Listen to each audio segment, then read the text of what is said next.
Être député, c'est porter un projet qui a été impulsé par un mouvement, par un groupe politique. En l'occurrence, le groupe politique La République En Marche a décliné un projet de réforme et être député, c'est permettre de voter les lois qui vont mettre en œuvre ces réformes. Le rôle du député, il se décline en fait en trois missions principales. La première sera l'élaboration de la loi. L'élaboration et le vote de la loi. La loi, effectivement, qui permet de mettre en application les réformes dans lesquelles nous nous sommes engagés. La seconde mission du député, c'est celle de l'évaluer, cette loi. Une fois que cette loi a été votée, comment est-elle déclinée? Est-ce qu'elle est opérationnelle? Est-ce que les effets attendus arrivent? Faut-il la corriger?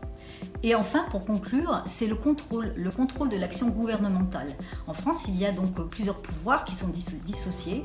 Le pouvoir des députés, c'est-à-dire le pouvoir législatif, a pour mission de contrôler l'action du gouvernement. Le gouvernement, c'est le pouvoir exécutif, par un certain nombre de sessions pendant lesquelles nous avons des temps de questionnement au gouvernement, des rencontres avec les ministres.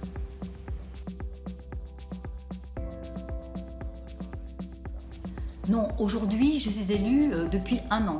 Or, nous savons que le mandat du député dure 5 ans. Dans la mesure où nous nous sommes engagés dans des réformes en profondeur, il n'est pas possible de dire aujourd'hui que l'on regrette ce sur quoi on s'est engagé. C'est au terme du mandat, c'est-à-dire dans 4 ans, 5 ans au total, que nous pourrons dire si nous regrettons ou si nous pensons que nous sommes allés dans le bon sens.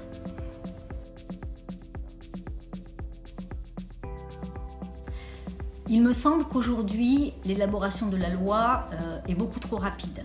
Si je devais changer quelque chose dans la façon de travailler du député, ce serait certainement les temps de concertation qu'il me semble nécessaires avec la population, notamment pour que les lois soient l'émanation de propositions citoyennes. Il me semble qu'à ce stade, c'est un pan de l'élaboration de la loi qui est largement défaillant.